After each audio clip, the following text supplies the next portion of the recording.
പോലീസുകാരൻ വിജയ് ശങ്കർ സാറ് ഇപ്പോഴും അത് പുള്ളീന്റെ ഇത് നമ്മൾ യൂസ് ചെയ്തിട്ടാണ് അത് ഉപയോഗിച്ചത്. അപ്പം പുള്ളി ഇപ്പോഴും യൂണിഫോമിൽ അത് വെക്കും. ബിക്കോസ് അവർക്ക് വലിയൊരു ഇപ്പം ആർമിക്കാര് മെഡൽ വെക്കുന്ന പോലെ അവരുടെ ഒരു അച്ചീവ്മെന്റ് പോലെയാണ്. അപ്പം അത് നമ്മൾ അതുകൊണ്ടാണ് അത് വെച്ചേക്കുന്നത്. ശ്രദ്ധിച്ചു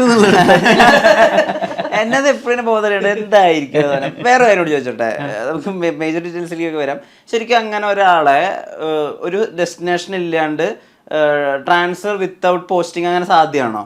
സാധ്യമാണ്, അങ്ങനെ ഒരു സാധ്യത ഉണ്ടല്ലേ? ഇത് ഞാൻ കേൾക്കുന്നത് നമ്മുടെ ജോർജ് ജോസഫ് സാറിന്റെ അല്ല, ഇത് ഇതിനു വേണ്ടി റിസർച്ച് ചെയ്തല്ല. നമ്മൾ കാലാകാലങ്ങളായിട്ട് പല പരിപാടികൾ കാണുമ്പോഴല്ല, ആരുടെ ഇൻ്റർവ്യൂസ് കാണുമ്പോഴല്ല, വാർത്തയിലോ പത്രത്തിലൊക്കെ കണ്ടുപോയ എവിടേക്ക് ഇൻഫർമേഷൻസ് കിടക്കണത് ആവശ്യ സമയത്ത് ഉപയോഗിക്കുന്നുള്ളൂ. അപ്പോൾ ഇത് ഈ പർട്ടിക്കുലർ സാധനം ജോർജ് ജോസഫ് സാറല്ലേ, പുള്ളിയുടെ സഫാരിയുടെ ചരിത്രത്തിലൂടെ പുള്ളിക്ക് അതുപോലൊരു അവസ്ഥയിൽ വന്നത് പുള്ളി പറയണ്ടതിൽ ട്രാൻസ്ഫർ വിത്തൗട്ട് പോസ്റ്റിംഗ് ആയ ഒരു സംഗതി. അന്ന് പോലീസുകാർ എയറിലാണെന്ന് പറയും എന്നൊക്കെ പറഞ്ഞ് പുള്ളി പറയുന്നൊരു അത് എപ്പോഴോ കേട്ടിട്ടുണ്ട്. അപ്പോൾ അത് കൗതുകമാണല്ലോ എന്ന് ഞാനൊന്ന് ശ്രദ്ധിച്ചായിരുന്നു, അങ്ങനെ ഒരു പ്രയോഗമൊക്കെ.